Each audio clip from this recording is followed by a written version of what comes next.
wabarakatuh. Selamat datang di video belajar fisika bersama saya An-Nur Miftahul Jannah. Oke, untuk video kali ini kita akan mempelajari dan membahas mengenai materi usaha dan energi. Sebelum kita mulai pembelajaran kali ini, sebaiknya kita membaca doa terlebih dahulu.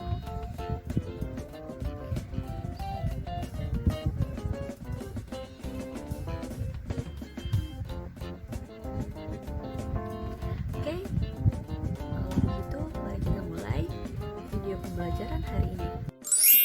Oke, apa-apa saja yang akan kita pelajari hari ini? Yang pertama, kita akan mempelajari mengenai usaha, kemudian energi, kemudian hubungan antara usaha dan energi, dan yang terakhir adalah hukum kekekalan energi mekanik. Sebelumnya, kita akan mengetahui terlebih dahulu tujuan pembelajaran kita pada hari ini. Yang pertama, dapat mengetahui pengertian dan dapat merumuskan usaha dan energi. Yang kedua, dapat mengetahui keterkaitan antara usaha dan energi. Yang terakhir, yang ketiga, dapat merumuskan hukum kekekalan energi mekanik. Pernahkah kalian mendorong mobil yang mogok?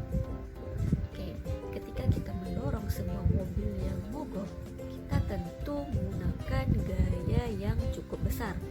Tetapi walaupun kita sudah melakukan usaha yang besar, ternyata mobil yang mogok tersebut tidak bergerak atau tidak berpindah dari posisinya. Nah, kalau ada kejadian seperti ini, di dalam ilmu fisika kita dianggap tidak melakukan usaha sama sekali.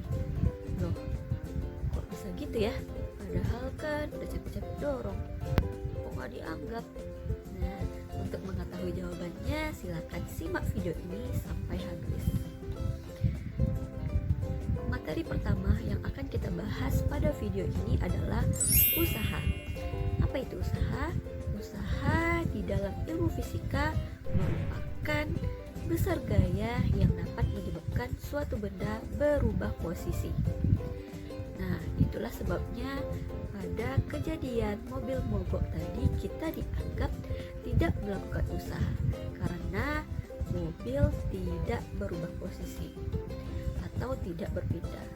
Walaupun gaya yang kita gunakan itu besar, jika suatu benda itu tidak berpindah posisi, maka kita dianggap tidak melakukan usaha atau usahanya sama dengan nol. Selanjutnya, kita akan membahas bagaimana cara menentukan besar usaha pada beberapa kasus. Pertama, kita akan menentukan besar usaha pada gaya yang searah dengan arah perpindahan benda. Contohnya dalam kehidupan sehari-hari adalah seorang ibu yang mendorong kereta bayinya. Nah, tangan ibu yang memberikan gaya pada kereta bayi searah dengan perpindahan kereta bayi tersebut. Pada kasus ini, rumusan usaha dapat dirumuskan sebagai W sama dengan F dikali S, di mana W sama dengan usaha yang satuannya joule, F adalah gaya yang satuannya newton, dan S adalah jarak perpindahan yang satuannya adalah meter. Besar usaha pada kasus selanjutnya adalah gaya yang membentuk sebuah sudut terhadap arah perpindahan benda. Contohnya adalah seorang anak yang menarik temannya yang di atas kereta salju menggunakan sebuah tali yang arahnya membentuk sudut terhadap bidang tanah. Nah, pada kasus ini nilai usaha atau W sama dengan F cos alpha dikali S, di mana alfa merupakan besar sudut antara gaya dan arah perpindahan benda. Untuk nilai usaha pada kasus selanjutnya adalah jika gaya yang terjadi tegak lurus terhadap arah perpindahan benda. Contoh kasusnya adalah seorang kurir yang mengangkat sebuah kotak dari tanah, kemudian memindahkan kotak tersebut ke suatu tempat. Nah, pada kasus ini, gaya yang dilakukan oleh kurir adalah vertikal ke atas, tetapi perpindahannya adalah horizontal ke sebuah posisi tertentu, misalnya ke kanan. Nah, pada kasus ini, arah gaya dan perpindahan benda membentuk sudut 90 derajat atau tegak lurus. Pada kasus ini, nilai usaha atau W akan sama dengan F cos alfa dikali S. Nah, karena sudutnya 90, maka jadinya F cos 90 dikali S. Karena cos 90 itu sama dengan 0, maka usaha total yang terjadi adalah 0. Tadi kita sudah membahas kasus di mana gaya yang arahnya sejajar dan searah dengan arah perpindahan benda. Nah, bagaimana kalau seandainya ada kasus di mana gaya yang terjadi berlawanan arah dengan arah perpindahan benda? Contoh kasusnya adalah ketika kita menggunakan treadmill. Ketika kita berlari di atas treadmill, akan terjadi gaya gesek antara kaki kita dengan alas treadmill yang arahnya ke depan. Nah, pada saat yang bersamaan, alas treadmill itu akan bergerak ke arah belakang kita. Nah, pada kejadian case seperti ini, arah gaya dan arah perpindahan akan membentuk sudut 180 derajat, sehingga besar usaha atau W akan sama dengan F cos alfa dikali S, di mana sudutnya tadi sudah kita bilang 180 derajat. Nah, cos 180 derajat itu adalah minus 1, sehingga nilai usaha akan menjadi minus F dikali S. Nah, untuk kasus terakhir adalah nilai usaha pada gaya yang tidak dapat menyebabkan suatu benda berpindah. Contohnya adalah ketika kita mendorong sebuah dinding. Walaupun kita mendorong dengan sekuat tenaga, dinding tetap tidak bergerak dan tidak berpindah posisinya. Atau contoh tadi yang di awal video kita membahas tentang kita mendorong mobil mogok yang tidak dapat berpindah posisi.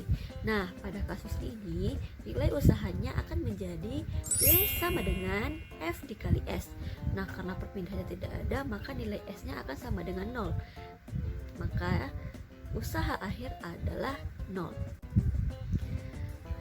Nah, bagaimana kalau seandainya ada grafik F terhadap delta X? Bagaimana cara kita menentukan besar usaha pada grafik tersebut?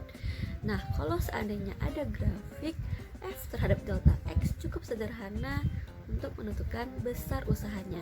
Kita cukup mencari luas ruang yang berada di bawah grafik tersebut. Kita lanjut ke pembahasan selanjutnya. Nah, selanjutnya kita akan membahas energi. Apa itu energi? Energi adalah kemampuan untuk melakukan usaha. Jadi, energi dan usaha itu saling berkaitan ya. Apa kaitannya? Kita tidak akan dapat melakukan usaha jika tidak ada energi. Energi yang kita bahas pertama adalah energi potensial. Energi potensial adalah energi yang ada karena kedudukan atau posisi suatu benda. Nah, contoh kasusnya adalah kedudukan kita pada saat berdiri di suatu gedung atau posisi sebuah kelapa yang masih berada di atas pohonnya. Kemudian energi potensial ini dirumuskan dengan EP sama dengan M dikali G dikali H, di mana EP adalah energi potensial yang satuannya joule, M adalah massa yang satuannya kilogram, kemudian G adalah percepatan gravitasi bumi yang satuannya meter per sekon kuadrat, dan terakhir H adalah ketinggian benda yang satuannya adalah meter. Energi selanjutnya adalah energi kinetik. Energi kinetik adalah energi yang ada pada suatu benda karena geraknya. Contoh kasusnya adalah gerak sebuah mobil atau energi pada kita pada saat kita berlari.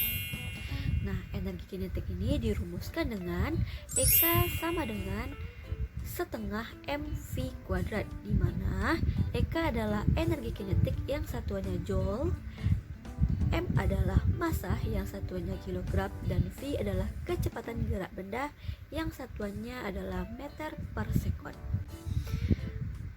Untuk energi yang ketiga adalah energi mekanik. Energi mekanik adalah energi yang merupakan hasil penjumlahan dari energi potensial dan energi kinetik. Nah, nilai energi mekanik ini adalah kekal ya, atau tetap, tidak berubah. Nah, untuk rumusan dari energi mekanik adalah EM sama dengan EP ditambah EK, di mana EM akan sama dengan M dikali G dikali H ditambah setengah mv kuadrat.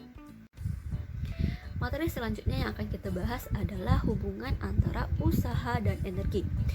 Yang pertama adalah hubungan antara usaha dengan energi kinetik. Usaha akan ada jika terjadi perubahan energi kinetik, atau pada suatu benda terjadi perubahan kecepatan.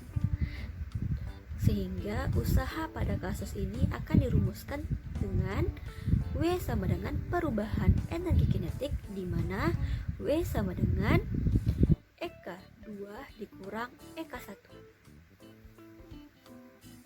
Sehingga W menjadi setengah mv 2 kuadrat dikurang setengah mv 1 kuadrat, atau dapat disederhanakan menjadi W sama dengan setengah M V 2 kuadrat dikurang V 1 kuadrat. Selanjutnya adalah hubungan antara usaha dengan energi potensial. Nah, pada kasus ini usaha akan ada jika terjadi perubahan energi potensial atau terjadinya perubahan kedudukan atau perubahan posisi pada suatu benda. Sehingga usaha pada kasus ini dirumuskan dengan W sama dengan perubahan energi potensial, di mana W akan sama dengan EPB dikurang EPA, di mana akan menjadi W sama dengan MGHB dikurang MGHA, atau dapat disederhanakan menjadi W sama dengan MG HB dikurang HA. Materi terakhir yang akan kita bahas pada video ini adalah hukum kekekalan energi mekanik. Energi mekanik itu bersifat kekal, tetap, atau tidak berubah. Yang terjadi hanyalah perubahan energi potensial menjadi energi kinetik atau sebaliknya. Nah, pada hukum kekekalan energi mekanik ini dapat dirumuskan dengan EM1 sama dengan EM2, di mana EM1-nya itu adalah EP1 ditambah EK1 dan EM2 adalah EP2 ditambah EK2, sehingga menjadi MGH1 ditambah setengah MV1 kuadrat sama dengan MGH2 ditambah setengah MV2 kuadrat. Nah, yang perlu diingat ketika membahas hukum kekekalan energi mekanik adalah ketika suatu benda berada di ketinggian tertinggi atau pada ketinggian maksimum, maka kecepatan benda adalah 0.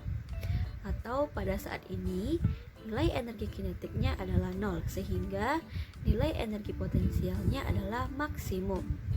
Atau dapat dirumuskan energi mekaniknya akan sama dengan energi potensial maksimum.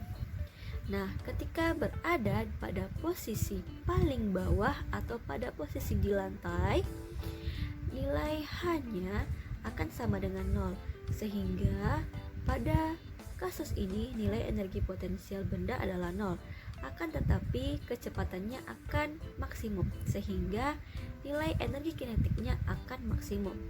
Nah, pada kasus ini energi mekanik pada benda akan sama dengan energi kinetik maksimum. Nah, Untuk lebih memahami materi tentang usaha dan energi, kita akan membahas contoh soal berikut.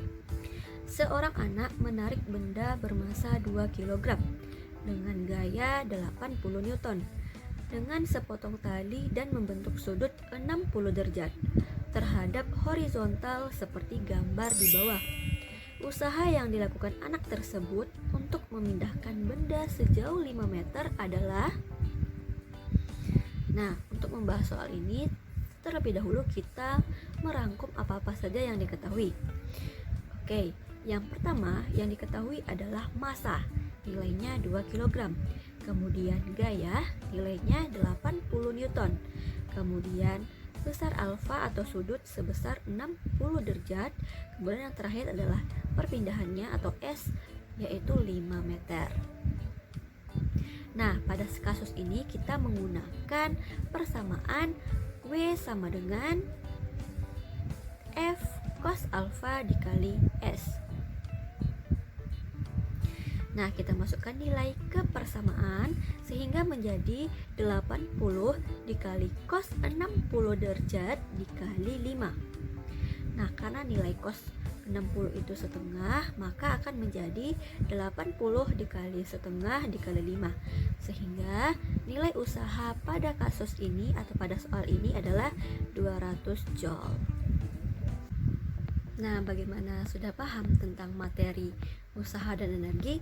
Untuk lebih paham lagi, akan lebih baik kalau kita banyak-banyak membahas soal-soal mengenai usaha dan energi, dan juga mencari informasi-informasi dari berbagai sumber, misalnya dari buku, internet, atau video-video yang ada di YouTube. Nah, untuk contoh soal akan dibuatkan video khusus yang akan membahas contoh-contoh soal usaha dan energi. Nah, demikian video pembelajaran kita kali ini. Terima kasih sudah menonton video ini. Dan terima kasih juga atas perhatiannya. Kalau ada salah mohon dimaafkan dan mohon diberi saran. Nah, terima kasih sudah menonton. Wabillahi taufiq wal hidayah. Wassalamualaikum warahmatullahi wabarakatuh.